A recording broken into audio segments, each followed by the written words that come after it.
This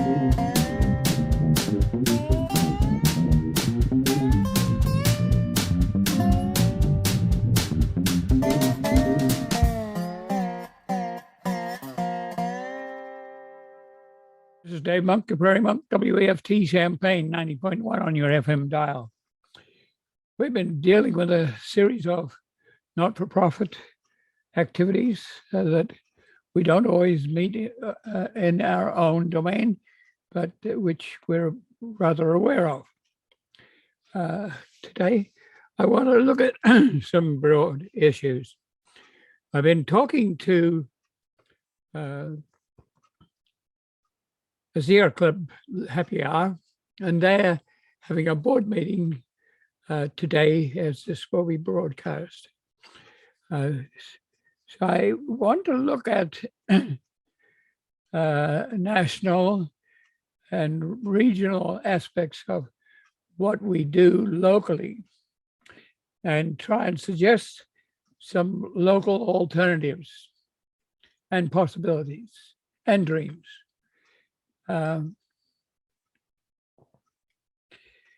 First of all, at the national level, the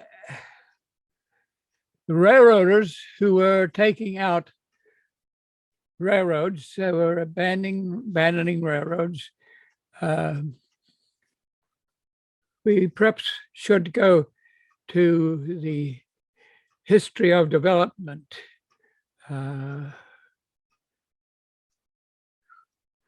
Early on, you had a movement west over the Appalachians.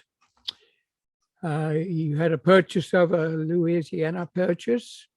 You had early settlement from the north, probably Germanic, and from the south, more French and Spanish. You're having movement west, which was quite colonial in that it was consuming the landscape and eliminating the Native Americans. The Native Americans were being assigned to reserves that didn't really suit them very well. So there were skirmishes here and there, and people were losing lives. Development was mainly along the rivers because you could take a boat up, especially in flood time, and you could canoe to a location. Canals were installed, but almost were too late for development of railroads, which were a little bit more flexible. And they indeed also followed the rivers. Sometimes they moved inland. Jefferson created a north, south, east, west plat so people could find the territory easier. But there were still rivers that crossed those squares and created wiggle roads. The roads were mainly associated with Native American trails, so they didn't obey the east-west corridor either. And the railroads, to a large extent, followed where they would find drainage and often followed the rivers at first. Then railroads were networked across the Midwest region. We are looking at a prairie peninsula that runs from Wisconsin to Ohio, to Louisiana, to Kansas, Illinois, Indiana, Wisconsin, and extends to Nebraska and the Dakotas. We're a part of that. It eventually was taken over for agriculture, whether it be livestock and eventually for row crops, mainly 2 or 3 row crops. In horse area, you also had oats and wheat. The railroad connections were about 5 miles apart, so a horse could take a wagon to an elevator. The elevators were small, with small sidings, wooden, and not efficient in later days. Too close and too prone to small lines that were not maintained and derailed.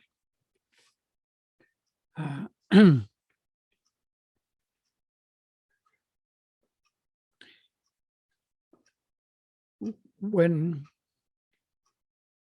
the Steigers Act allowed derailment, you could more or less put up your hand and say, our railroad line is not efficient and we have problems with derailment, and you would have permission to abandon. So many railroads, especially short lines, were being abandoned. A bunch of innovative souls were buying abandoned railbeds. They were buying them for hiking and biking, but also they were being bought for biological purposes.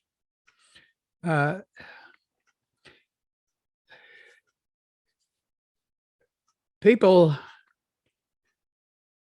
whether it was congressmen or railroaders, were a little concerned about this because main lines started to be abandoned, and they have connectivity and were anticipated correctly as possible losses to the future because it would be too difficult to replace those connections in the future. They would face tremendous challenges from established communities, and the cost would be a fortune. So it was decided to create a Rail Banking Act, which provided interim trail use for hikers and bikers and biologists. And that has been tremendously successful, partially because the Rail Banking Act was prepared to pay money, considerable money, for the development of trails as bicycle ways, interim bicycle ways. The railroad bed could be returned to rail if needed, but it's not been the experience that has happened, and it's not likely to happen unless there is some reform in the railroad industry. The railroad industry mainly has main lines that are well kept up, they're high speed, and they cross the country and feed general centers of business and manufacturing. They can also take shipping pods from Asia through to New York if necessary, and to Europe if necessary. It's so main lines are maintained. Sometimes they've been downgraded to single tracks. Sometimes those single tracks are going back to dual trackage. So slower trains can be passed by multi-million-dollar freight trains that are more expensive and also costly to stop and to move. We're in the center of some of that activity. If you look at the Prairie Peninsula, some of our responsibilities in a triangle between Chicago and Indianapolis and St. Louis. That's East Central Illinois. It's more than East Central Illinois, but it includes East Central Illinois. It includes rather rich soils, and so farming has tended to take over wall to wall. The ecosystem, basically prairie, has been reduced to almost nothing, less than 0.01%, whereas many of these counties were 90% prairie. The prairies were rich, 10,000-year-old, returning after glacial era warm up and the retreat of glaciers, leaving terrain that's fairly flat, except for a moraines where gravel was deposited. With that history, we have to look at what we might be able to do in East Central Illinois. We have communities that have been relatively intact, especially since the railroads moved out. There has not been a lot of connectivity. They've grown some, but have been rather quiescent in the years. Let's look at the settlement history, starting with the early explorers and settlers in the 1780s and early 1800s. There's more settlement in the 1830s, 40s, 50s. The presence of roads that followed Indian pathways, but early railroading in a more determined manner, draining in the 50s, and the Civil War in the 60s took out a period for a while. Then the late 60s, 70s, and 80s was a time of development. You bought your houses and your barns from Sears catalog and arrived on a train, and the work team locally would help you put up your house or barn or whatever. Coming in the 1900s, you had the first appearance of electricity. You had interurbans that required electricity, and those corridors paralleled the railroad beds. The railroad beds were also paralleled by roads that were gradually getting better. They weren't bullock team roads with corduroy roads to try and stop bogging. They were developed. On one side was a road often, and on the other side, there would be an interurban with power lines that brought rural electricity to many communities.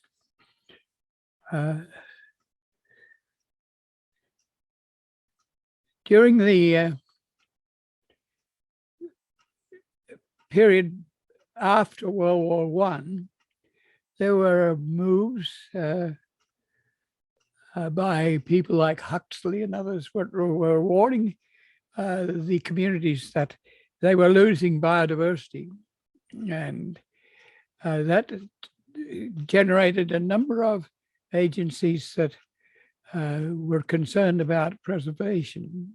There were also moves amongst the federal government and state governments to include Depression era employment with bodies like conservation corps that were applied to various jobs, but often they included conservation. World War II put some stationary reaction to development, but people tended to start to get together and think about community action for overseas work. And so there was some cooperation there, and women got to be involved, whereas their husbands were away at war. Subsequent to the war in the 50s, soldiers came back and they had grown to be more sophisticated, had been driving tanks and engaging in technologies that were not back on the farm, but they came back and generated small families, and there was a period of growth. Come to the early 60s, you had some concern. Rachel Carson started to indicate that fertilizers and chemicals applied for control of insects and plant diseases were getting to be so numerous that we had very few native soils and native plants left. And those chemicals, including DDT, were getting into breast milk and birds and bees, and tending to destroy ecosystem viability. Some of the excess of these materials was flowing down the Mississippi to a hypoxia or dead zone in the Gulf. So there was some concern about that, and growing younger generations began to realize that their access to native vegetations and policy, a style of life was going to be much less than that of their grandparents. So there's been a movement. One of the major movements was the Nature Conservancy and groups like it. There are a ton of them. But these groups have had to work with small remnants of nature that are settled in a few cemeteries that had set aside areas that were not disturbed, and along railroad beds, whether they be active or abandoned. Farmers were not encouraged to invade these places, and interesting groups, including the Grand Prairie Friends and the Isaac Walton League, the Audubon and Sierra and others, have been instrumental in preserving quite a bit of land and clean waters, and looking at aquifers that need to be kept clean. And we don't want coal to be used in any way, but if it is used, we don't want its washings to be poured down the mines to join and destroy the underground aquifers. So we're at a period of concern.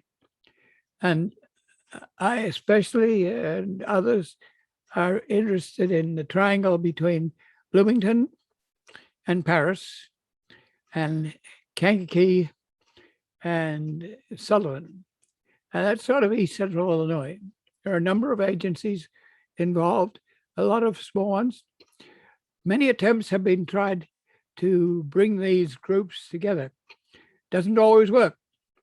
Regional planning will work in a way when there's a crisis, when PVCs are being dumped into landfill over an aquifer in DeWitt County. There's an outrage because there's 80,000 people drinking from that pool.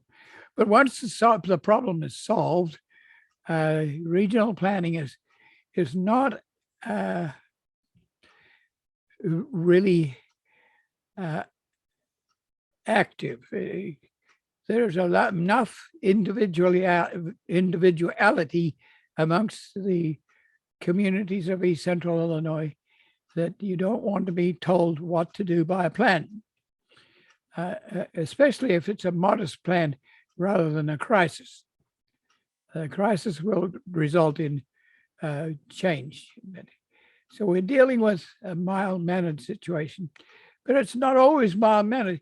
A few people will get together and make decisions. We, after many years of work, have lost a 50-mile railroad bed between Paris and Decatur that was loaded with prairie in little pieces here and there. It was mainly touted as a railroad bed. Didn't happen because it was purchased so slowly that the 11 units were already sold to farmers, and farmers were not willing to give back. So Governor Rowland, in recent governor, was prepared to allow those that railroad bed to go back to corn and soybeans. Some interested parties preserved their corridor because they knew that it was not only going to be a rail trail, but it was also going to preserve prairie. So we lose things. We lose iconic elevators. At Monticello, we lose a Pepsin factory that was part of the community's history.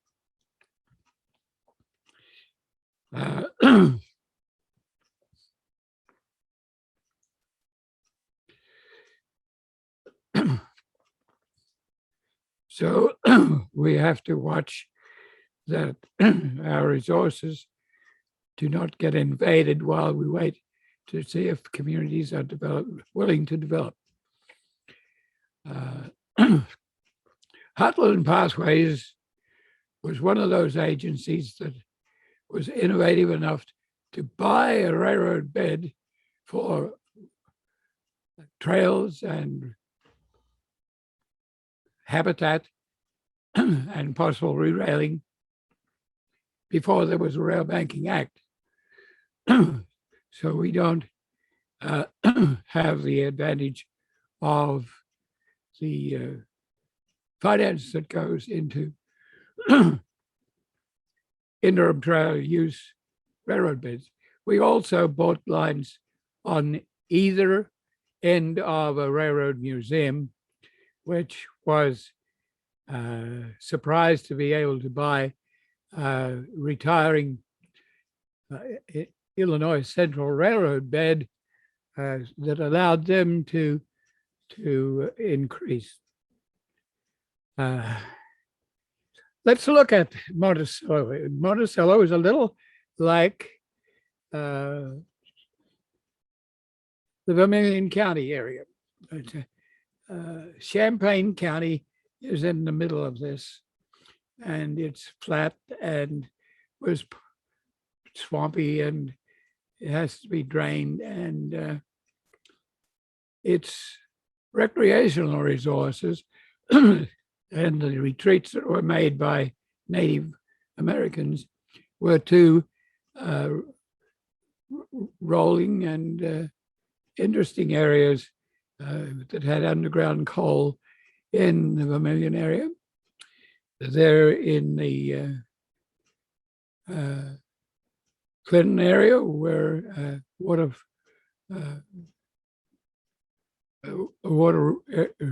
catchment area was dammed for a lake. that is a recreational advantage, and a artesian-fed Weldon Springs Lake. So we in the center of this are utilizing the resources in the counties around us. So it behooves us to go outside our jurisdiction to look at what we can help with or decide to develop to our advantages as well as other people's advantages. I have a chance to talk to the Sierra Club, and I've chosen to talk about one of our projects that is fairly substantial because one of the things that is essential to debate about the future is to be aware of the resource. The railroad beds are easy to follow on a satellite feed, but there has to be a feeling for the communities involved and the recreational and nature preserve potential of these corridors. That comes often from the knowledge of the communities and their people. So talking is an important paradigm. Getting to know each other, getting to understand each other, as distinct from having a few people get together and decide on an idea that goes into action that could have included other associated paradigms. Monticello is in its own right an interesting city. It is on the banks of the Sangamon River. Its backside sits on a Cerro moraine that is rolling. It's near to Allerton Park. It's central between Champaign-Urbana, which is about 25 miles away, and between Decatur, which is 25 miles, and Bloomington is not far away. And if you go extended to 60 miles, you have Paris and other places that make destiny to Monticello, its existing square, and its concern. Well, sorry, we lost a historic Pepsin factory, which brought multi-million-dollar homes to State Street and gave character to the community. They have been near to not only Allerton Park, but Lodge Park and Shady Rest and other natural areas in Friends Creek and other places that are wonderful. So going along with Vermilion County and its attributes, we have the Piatt County area and its surrounding attributes. And we need to be jealous of them. We have to look at them in terms of 200 years. We may not be able to look at them in terms of 500 years because the way we're going with climate change and the like, we may not be here in 500 years. But if we look for 100 years or 200 years, we're looking at long-range planning. The Railroad Museum was a single car in Champaign that moved with the pizzazz of early museum owners of artifacts and cars that could be stored on an inter-railroad urban line between Monticello and Champaign. They chose the Monticello area and put in 3 miles of railroad bed on what used to be the interurban. And then, bless me, the main line decided to close out, and they had the capacity to buy 7 miles with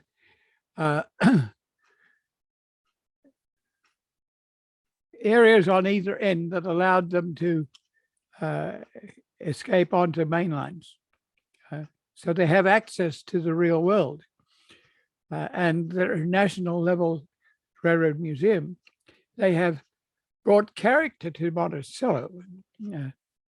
Brochures will have them on the front page and the like. And it's brought finance to Monticello and interest. People like to ride the trains. Many children have never been on a train. It's a museum, so it can only take you there and back. It can't provide a service of taking you from one A to B and dropping you. We have contiguous ground on either end. The southwestern end, we have 6 miles of railroad bed across a truss bridge across the Sangamon, and the trail runs toward Allerton Park. The city of Monticello has built a 2-mile railroad bed there, which is delightful. It's relatively narrow. It takes you away from an interstate 72 with access on Bridge Road to Monticello, which is not safe for hikers and bikers. It allows ambiance of a river system and portions of the Cerro Gordo moraine. And it could extend to Allerton Park, which is adjacent to the railroad bed at the Armenia and Cisco end. Armenia was that location where Allerton installed an elevator and farm buildings and provided the Civil War Union Army with food. There are elements of prairie. We don't have good prairie. We only have rough and tough prairie, but with a little bit of tender loving care, those sites can be adjacent to railbeds, not too wide, but adjacent to railbeds that allow the people to experience the prairie and to use the recreational facility. It has to have some maintenance. It has to have locations with the groups like the Forest Preserve or existing bodies that can be a railbed authority.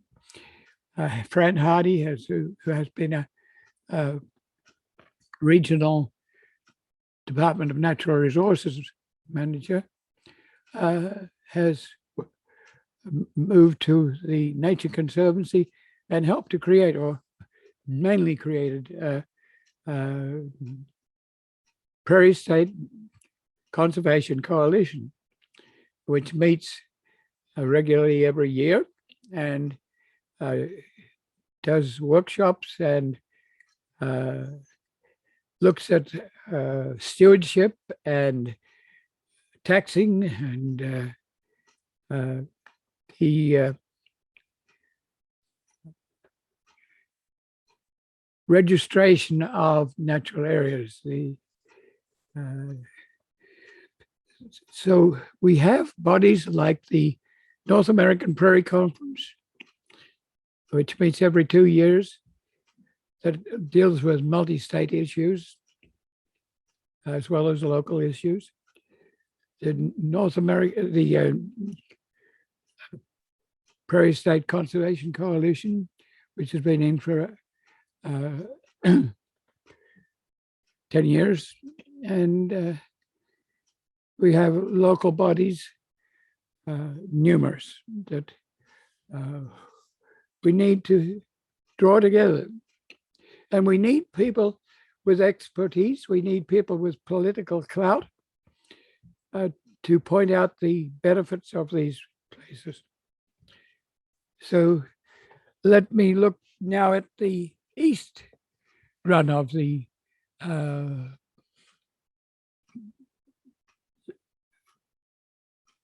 Heartland Pathways acquisition.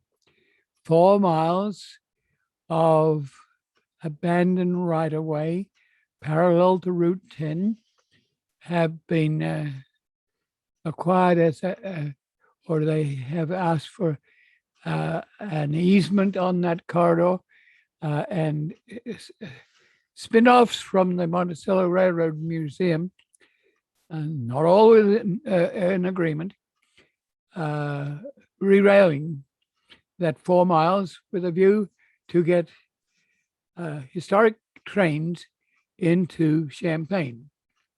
The body politic is the Champaign, Havana, and Western Historic Museum.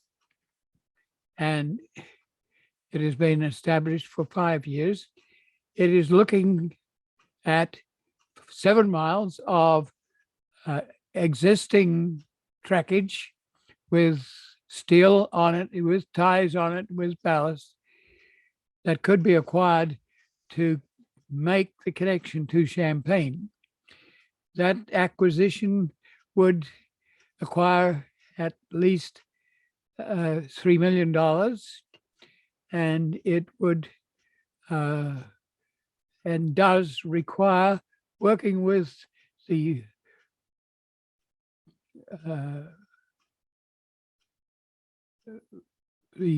agency at Washington,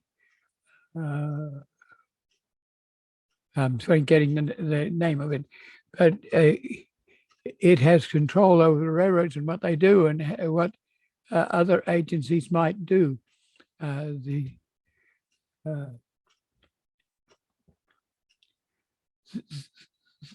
So there's a lot of work to do here. Change directions and go to White Heath. And White Heath has the possibility of going down to Shady Rest, which is a natural area we had a lot to do with preserving.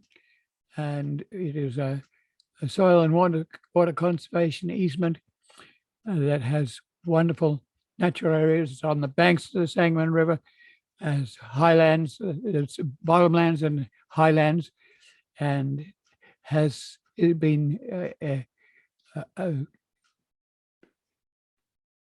located with the Piatt County Forest Preserve, which manages it and has put in trails, and it is in perpetuity with funding that comes from the state and from local taxation. So the in perpetuity part of that is helpful.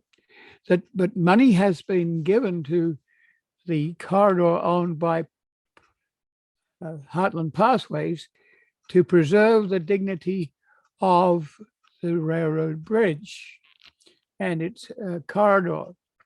So we have to watch carefully that we don't take the low-hanging fruit of 1 mile of railbed and give it only to walking and hiking people. We have to work with a concept of multiple use, which is an anathema to railroad people, especially engine drivers who are aware of accidents that occur on main lines and also on sidelines too. But multiple use is possible. It happens in other places. It can be done by scheduling.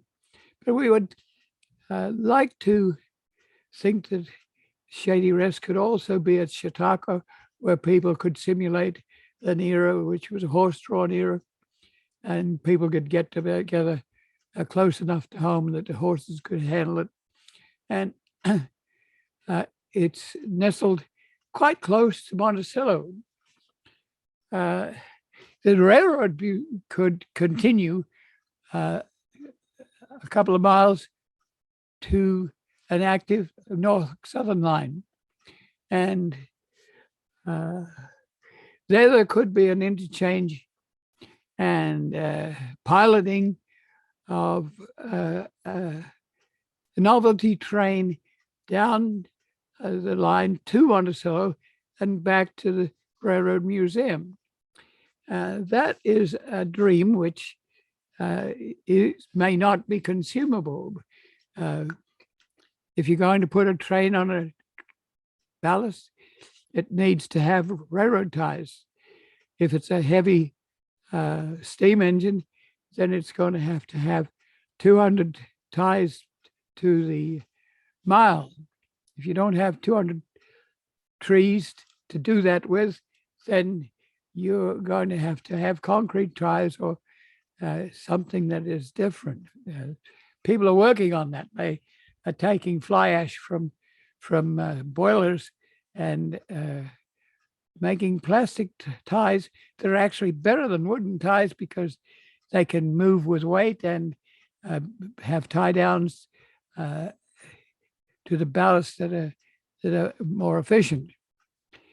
So the dreams there, it's possible that in its day, the Railroad Museum with national level thinking might be able to provide you with a 23-mile restauranting on the rails event. If we're thinking of that, we have to think about the way we raise money for events that might be low-hanging fruit for the moment, but need to have long-range planning. If you get to Lodge, there have been rumors that railroad bed might close out. That would mean that the Railroad Museum would actually buy it and have control over the circuit.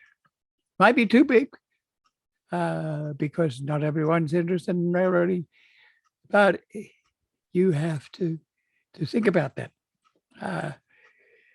The bed between Lodge, which was where this imaginary line could meet up with the active Norfolk Southern, goes through to the land, Welland, Lane, and 5 miles of this bed could join Clinton Power Plant Lake with Weldon Springs. We have the good fortune to have in that regional development of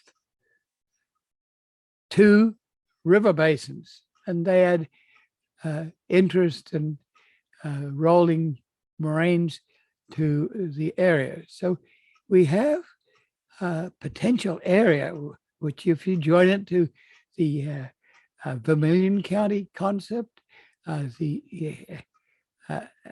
the Bloomington rail coming in from the west, we have time to think. We have to think about the rural line coming in from Bloomington stops at the level of Mansfield because the line is still used actively to take grain out of Champaign via Mahomet to Mansfield. So we have to dream about how we get into Champaign, how we get to Monticello. We could run south to the Heartland Pathways corridor, and that would be about 7 miles. But how would you do it on a narrow country road? This is time for dreaming and thinking and proposals, rough proposals, and then perhaps strategic action proposals for small units like the development of railroad bed outside Allerton Park, adjacent to prairie that's been planted on the adjacent Allerton Park in order to encourage creatures like uh, rattlesnakes that are endangered. So we're looking at our overall complex, and we need an agency that will do that. Do we do it in traditional agencies like the forest preserves or in conservation districts, or do we create a new agency, or do we look to private organizations that sometimes are called authorities? The Grand Prairie Friends might be one. We own 9 acres of prairie in an area that I would also like to say. One of the things I want to talk to the Sierra Club is about a possible proposal for 10 miles of roadside right-of-way between Rantoul and Paxton. And we have 9 acres at the south end of that. And it is extra wide because it had an interurban rail bed that's abandoned. And it's somewhat strong on prairie, especially prairie soil and prairie plants. They're there. The railroad, old Route 45, which parallels and is hidden in the bushes, or mainly autumn olives and honeysuckle and other plants that shouldn't be there, is a more recent bed that was wide highway. I would like to see that as a historic trail, not to pull it out and replace it with a modern trail, but to utilize what's there and to use its history. There's a cemetery that the old road goes behind, and the cemetery is loaded with settlement history as well as Air Force Base history. And the bed joins up with an east-west pumpkin vine line, which donated 3 miles of railroad bed to the village of Rantoul. Then there's active railroad bed that goes to Fisher and to and west. It might join up one day with railroad beds that roll through the northwest corner of the county, near to some of the upper reaches of the Sangamon River.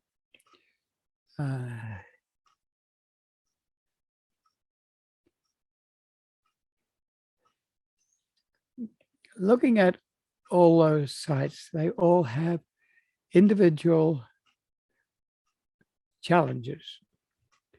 We have to consider where we get funding from. To some extent, funding comes from people who can help us out, but it also comes from agencies. And one of those agencies is the Clean Energy Foundation, which basically belongs to the energy complex that also has a lot to do with what we survive with on the ballast lines where they have easements. We are often in a situation where herbicides used by the power companies will exterminate the prairie that we have bought the railroad bed for. We bought it in an era when plants were short to the railroad line, were removed by axe and by saw and even chainsaw. The era of herbicide around the world has been taking out habitat at a major dimension. So very carefully, we have been removing any trees that would have the capacity to short to a power line. The power line grids are relatively old, and when they are imposed upon with heavy peak hour feed, then they can bend down and short to vegetation.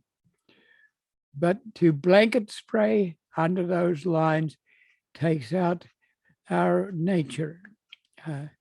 So for us, it is important to remove those trees and to work with tickets to the subunits that do the work. And we have a responsibility to work with the Clean Energy Foundation, which provides most of the funding for natural area increase in Illinois. So here we need people who bring people together to work on a particular problem. It might be re-railing, or it might be developing a natural area like the Prairie Monk, which is a reconstruction prairie on a gravel pit surrounded by elements of remnant prairie. We can't claim it as a really natural prairie, but over 70, 80, or 90 years, that has been evolving on its own basis, encouraged a little bit by dipsy doodling to create an established place. If you take a cross section across the triangle that's above the cemetery, where a road went out, a new highway was designed to go out around the cemetery rather than behind the cemetery where the narrow old road was. That left two triangles. The south one is very, very wet and could be an example of our heritage before it was drained, simply simulating something like Flatville on the outwash plain. The north triangle goes up the face of the Bloomington Moraine, which is what was left by the glaciers that came and brought rich rubble from the Laurentian Shield in Canada and dropped them at this one location. It would stop where there was a balance between melting and surviving. So as this moraine stayed for many years, I don't know how many years, it dropped rubble. If you pick up some of the rubble, you can spit on it and see how it was striated, being dragged across the landscape. It is worn and glaciated. 10 years ago, those moraines retreated when the world warmed up and left these modest mountains in flat east central Illinois that give us niches from wetland to upper drylands and east and west. They have the character of block drainage and rolling nature and the character of morainic geology. At the north end in Kankakee, there is to the east Iroquois County areas that are native, even visited by dignitaries across the world. We have housing development, elevator developments, railroad developments. At one stage, the railroad ended at Ludlow, which is just on the north edge of the Bloomington Moraine.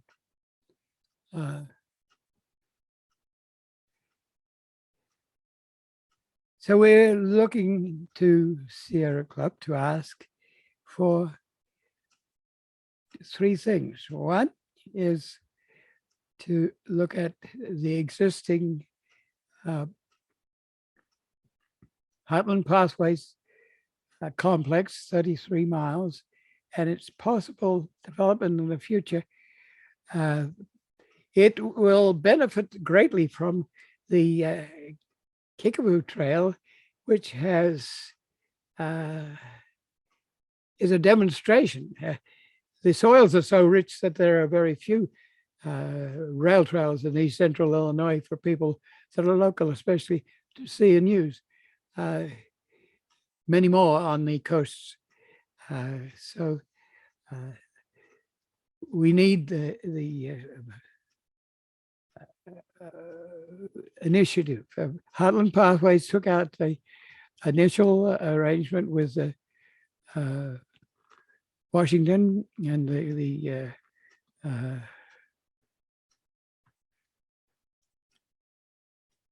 I'm trying to think of the name, but many great groups have tried to get together. So there's a third element that we need. And that is, the second element is the possible utilization and jurors of infrastructure money and a concern about natural areas and a reinstitution of conservation crews. The third element is to realize how hard it is to do this. Many of these projects, whether you're looking at Florence Nightingale and, or Edison, are created by single people, and that's a problem. The single people have to get together to the point where you can have implementation. It's rough and tough. It's very tempting to break up this corridor that you're looking at in Monticello area, for instance, into pieces and forget about the whole, which includes rough and tough flatland areas that are not quite so interesting, and they're tremendously interesting to people who want more rows of corn and soybeans. So the talent is how to look at this in a 200-year framework, and how to look at it in a 1-day framework, or a 1 week, or a 1 year, or 10 years framework. How to give it its character in long terms. How to bring together different groups, different stakeholders. And that requires people who have spirit, get up and go, determination, and we need to enlist those people. We need to take them to or send them to the state, and we need to send them locally. These people need to be out there with their pickup truck, talking to farmers and to people who often have a remarkable respect for what we're doing, even though we don't exactly know what we're doing. Right close to the meeting place that we're at is a railroad bed that's loaded with prairie. It's not the best, it's what we have. Do we cap it? Do we preserve it? Do we use an adjacent road? I'm hoping that a few of those people might go out and have a look at that site between Bronson and Oakwood. There's a task, and it requires future generations. And I'm getting older, and I have some of the deeds and details of some of these places, and it takes a lot of time and energy to put together the provenance that goes with these materials. Our building is in downtown Champaign. It was a dead central business district when people went to the malls, and we occupied as part of 4 vacant storefronts Eventually, WEF became part of one, and we looked for artists who non-profits that could be involved, and they're still there. Rubel put a music studio on one side of us, and gaming group is on another side, and the street has been closed, and there's music and dancing on Friday nights, and you have to refigure it, what we might be able to do. And the city is on our backs because we look like an antique store with lots of fire hazards. So that is one of our reasons for looking for fundraising. And that's part of the reason why we're at this meeting, is to put together policies that keep our backbone together. So I think we're getting near to our end. And if possible, this is an argument that could go together with a thumb drive that we might be able to give to board members. We know a lot of these people, and we know that they have talent. They've put together organizations and done things that really work. And we're encouraging them to continue. The sort of things that Heartland Pathways has been doing, may have to do in the future, may be able to hand over to other agencies. But there's a lot of questions there. And so Sierra Club has been doing interesting things. It's revitalized get-togethers on Thursday nights once a month. And that's been interesting. And YouTube has been interesting. We do have some of these sorts of debates and arguments on YouTube. So you can go to YouTube and look for the Prairie Monk. And if necessary, give us a call at 217-840-1911, or talk to us on email or text messages. And so this is been Dave Monk, your Prairie Monk, WEFT Champaign 90.1 on your FM dial, and think beautiful thoughts about your region and how you can get together, and how you eventually will be able to hug each other in a different era. We've been going through the virus time, and that's awkward. Thank you. Bye-bye.